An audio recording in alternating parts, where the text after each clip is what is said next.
historic three-dimensional battle took place inside an area 60 miles long, 38 broad, and from 5 to 6 miles high.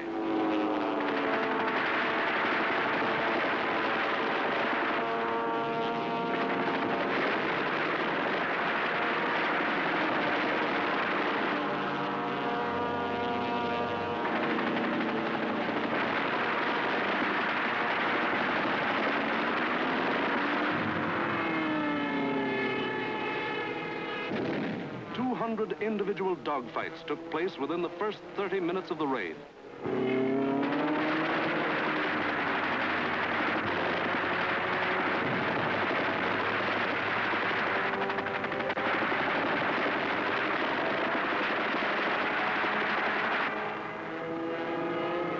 Right on our own doorstep.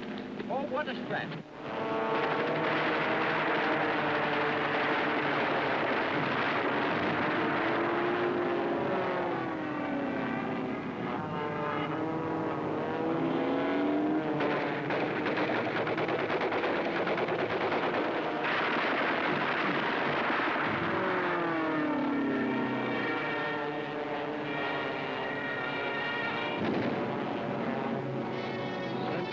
London 1. Thank you, Center. We'll keep a lookout for them. Hostile formation to the south. Some of the German bombers broke through London's defenses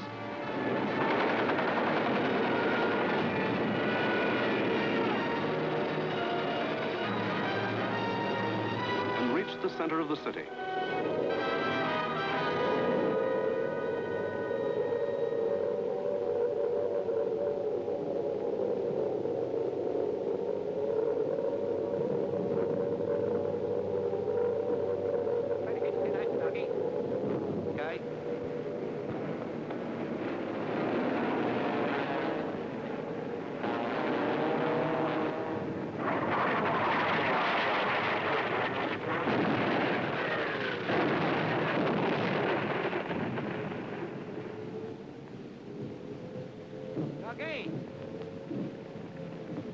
Doggy, where are you?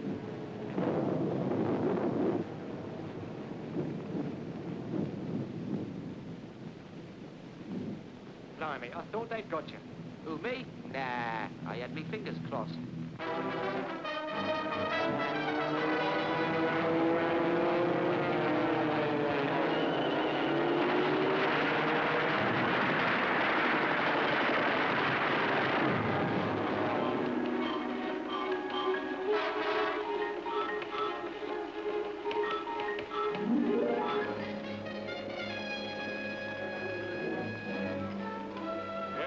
Communique. The biggest bag yet. 185 enemy aircraft shot down. End of message. Of the 500 German planes that came over that day, more than 1/3 were shot down. In the 28 days of terror from September 7th to October 5th, the Nazis dropped 50 million pounds of bombs on the city, killed 7,000 helpless civilians, and wounded 10,000 more. Bombs fell on Buckingham Palace,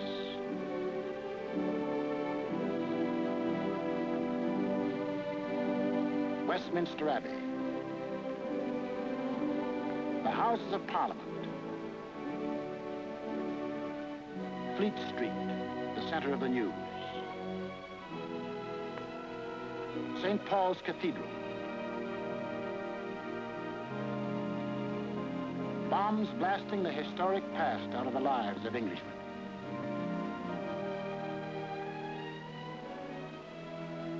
But in these 28 days, the Nazis lost 900 planes and their crews. The more they sent over, the more were shot down. The British Spitfire had proved to be one of the deadliest weapons ever put in the hands of man. If this kept up, pretty soon no more Luftwaffe. The frantic Nazis had to pull a new one. They did. On October 6th, they changed to night attacks. Maybe that way they could avoid those deadly Spitfires and Hurricanes. Maybe that way they could crush the stubborn British spirit. Never mind control of the air. Never mind Phase 1, Phase 2, Phase 3. Now to concentrate on bombing the people themselves into submission and make them cry for mercy.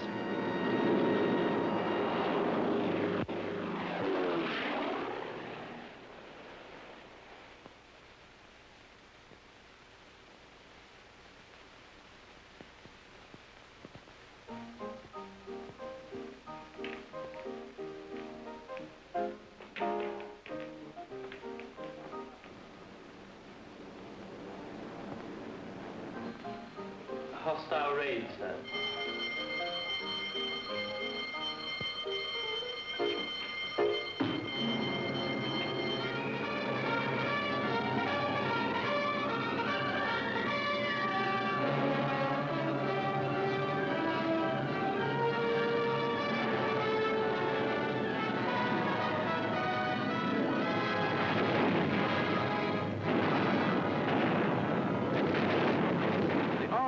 Wasn't much help at night.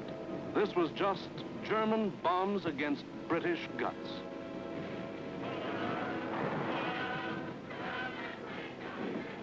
Harvey? Hello, Jack. Sound happy enough down there tonight, don't they? Yes, they're all right.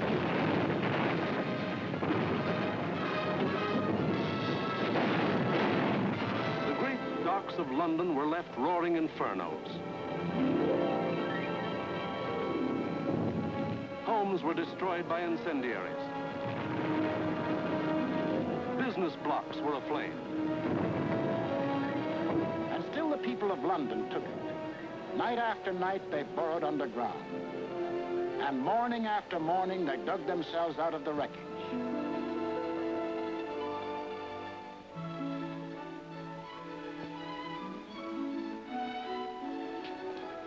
Good morning, Mrs. Focke. Good morning, Mr. John. See you tonight. Right here. Come on, Bessie.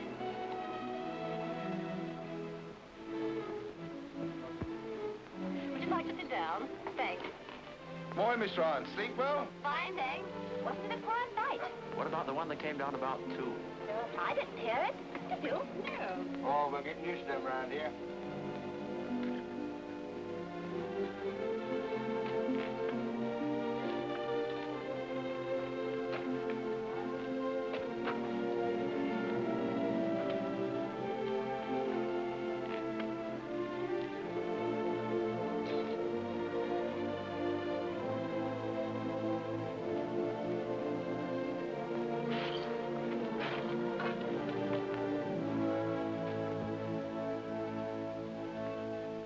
You think you'd better go away from this for a bit? Of course not. It'd take more than this to get me out of my home. Now go on, you've got to get to work. The Battle of London was the battle of the people of the city.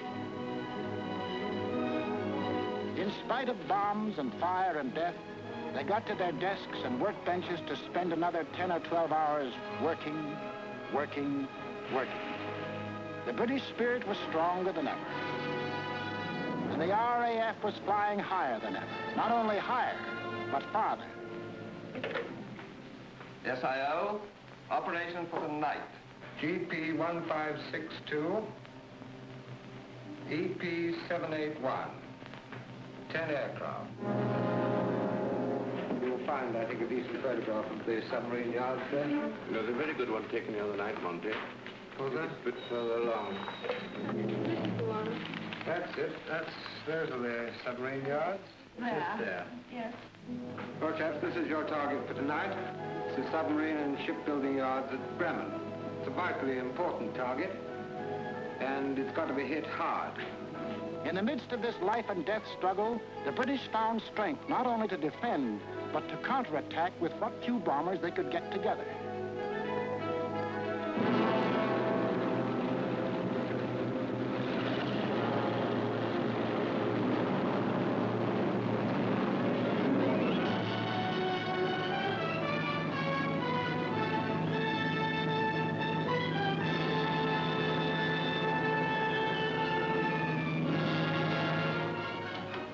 Charlie, airborne, sir.